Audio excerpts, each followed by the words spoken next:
ప్రతి మనిషికి ఇది ఏంటంటే పుట్టిన కానించి మనకి పెద్ద వయసు వచ్చేదాకా కూడా ప్రతి మానవుడికి ఏదో ఒక సమస్య లేకుండా ఉండదు. ఆ సమస్య ఏంటంటే కొంతమంది ఏమో దేవుడు ఉన్నాడా, దెయ్యాలు ఉన్నాయా, శక్తులు ఉన్నాయా, మంత్రాలు ఉన్నాయా, జాతకాలు నమ్మాలా అంటారు. ఏదైనా నమ్మితే తింటే తీపి తెలుస్తుంది, దిగితే లోతు తెలుస్తుంది అంటారు కదమ్మా. అలాగా నమ్మకంతోనే పాటుగా ఏ పరిష్కారం చేయగలుగుతామంటే అన్నిటికీ పరిష్కారం చేస్తాం. ఇప్పుడు కొంతమంది మంచి చదువుకుంటారు కానీ మంచి జాబ్ రాదు. అది ఏంటి? నరదృష్టి ప్రయోగం అంటారు. నరదృష్టి వేరే ఉంటుంది, నర కన్ను వేరే ఉంటుంది. ఒకళ్ళ మీద వీళ్ళు బాగుపడకూడదు, వీళ్ళు పైకి రాకూడదు, వీళ్ళకి పెళ్ళిళ్ళు జరగకూడదు వీళ్ళకి అని అది కచ్చ ఒక మనిషి మీద, ఒక మనిషికి సూపు అంటారమ్మా. అది పాలివాళ్ళు సూపు ఉంటుంది, మన బంధువులు ఉంటుంది, మన పక్కమ్మటే ఉండేవాడు మన స్నేహితుడు అనుకుంటాం మనం. వాడు ఆడే మనకి శత్రువుగా మారిన సంగతి తెలవదు మనకి. అట్లాగా దానికి పరిష్కారం ఉంటుంది.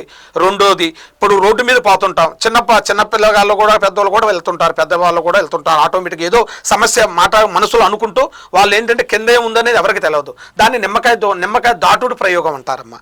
ఆ దాటుడు ప్రయోగం ద్వారా చదువుకున్న పిల్లగాళ్ళకైతేనేమో వాడు ఎంత చదివినా చెవికెక్కదు. వాడు ఎంత చూసినా కానీ వాడు ఆడికన్నా పక్కన ఉన్న వాడు స్నేహితులు కూడా మంచిగా చదువుతుంటారు, వీడు మంచిగా రాస్తుంటాడు. కానీ ఆమె ఏంది నాన్న వాళ్ళ తల్లిదండ్రులు అడిగితే ఎంత చదివినా నాకు ఎక్కడ రావట్లేదమ్మా, గుర్తు ఉండలేదు, నాకు దానికి ఏం చేయాలో అర్థం కాకుండా కానీ అవుతుంటారు పిల్లలు కూడా. అలా పెద్దలు కూడా ఉంటుంటుంది. అది ఏంటంటే మన ఆఫీసులో ఒత్తిడి వల్ల ఇలా అవుతుందిలే నాకు. కొంతమంది అనుకుంటారు ఎందుకంటే మనకి ఇంట్లో సమస్యల వల్ల నేను ఎక్కువ ఆలోచిస్తున్నానేమో అని అనుకుని దాన్ని పట్టించుకోరన్నమాట. దాన్ని దాటుడు ప్రయోగం ద్వారాగా అది ఏరియా వాళ్ళకి చేసిన ప్రయోగాలు ఆ చెడు ప్రయోగాలు అంటారు దాన్ని. ఆ చెడు ప్రయోగాలు మనకు ఎంటర్ అవుతాయి. ఎంటర్ అయినప్పుడు అంటే ధనం ఆగదు, దానికి పరిష్కారం చేస్తాం. ఏంటంటే ధనం లక్ష్మీ శాంతి ఉండదు. ధనం ఎంత సంపాదించినా చేతికి వచ్చిన డబ్బులు నోటికి అందకుండా పోతుంటది. ఎంత ఒకరికి డబ్బులు ఇస్తాం, వాడు తిరిగి ఇవ్వడు, వాడు సాయం చేస్తాం మనం, వాడే మనకు శత్రుగా మారుతుంటాడు. మన దగ్గరకు వచ్చి అన్న కొంచెం కష్టం ఉందన్నా అంటే సరే మనవాడే అని మనం వాడికి హెల్ప్ చేస్తాం. ఆ డబ్బులు ఇవ్వడానికి కూడా మనకి ఎగనామం పెడుతుంటారు. సరే ఒకళ్ళు కష్టపడుతున్నారు, వీళ్ళకి నేనే అని మనం మధ్యవర్తికి పోయినా మనల్ని ముంచుతారు అన్నమాట. అవి ఏంటంటే అది ఉన్న వాళ్ళకి ఈ చెడు చేశారు మనకి, ఈ చెడు అన్నది ఒక్కదానికి తగలటమ్మా, అన్నిటికీ చుట్టుకుంటది. సమస్య వస్తూనే ఉంటది, బాధ పెడుతూనే ఉంటది.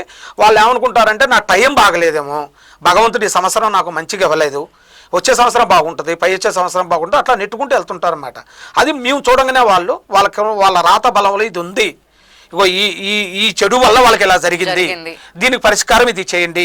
దీనికి మేనుకో కొన్ని గుళ్ళు కూడా ఇప్పుడు దూరం ఉన్న వాళ్ళు కూడా ఎక్కడో దూరం నుంచి కూడా మనకి ఫోన్లో కాంటాక్ట్ అయ్యే కూడా రావడానికి ఇబ్బంది అవుతుందంటే, అయ్యా ఇగో ఈ ఫలానా గుడి, ఫలాని శక్తిమంత గుడి, కాళీమాత గుడి, కొన్ని గుళ్ళు ఉంటాయి అమ్మ, కొన్ని గుడి పురాణాలు అంటారు, స్థల పురాణాలు అంటారు. ఆ స్థల పురాణాలు పెట్టి కూడా అక్కడికి వెళ్ళినా కూడా కొన్ని ఇముడుతూ అవుతూ ఉంటాయి.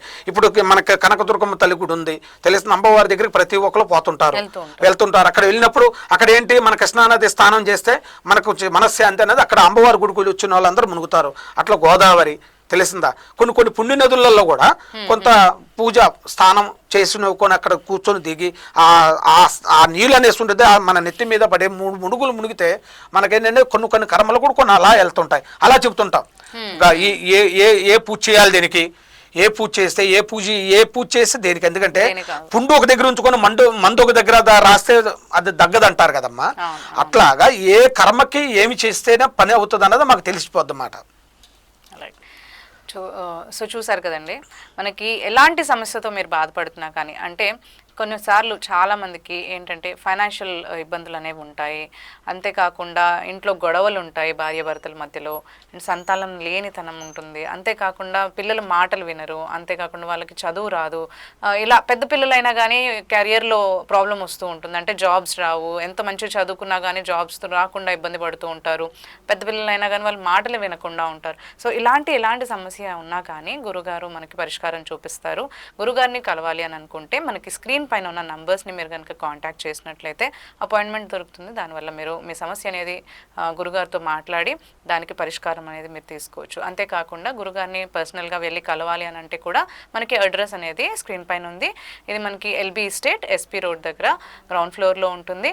ఇస్కాన్ టెంపుల్ దగ్గర ఫార్చ్యూన్ షోరూమ్ అనేది మనకు ఉంది కదా, సో అక్కడే ఉంది. ఇంకా మీకు మరిన్ని డీటెయిల్స్ ఏమైనా కావాలి అంటే మీరు కనుక నంబర్స్ని కాంటాక్ట్ చేస్తే మీకు పూర్తి డీటెయిల్స్ అనేవి మీకు లభిస్తాయి.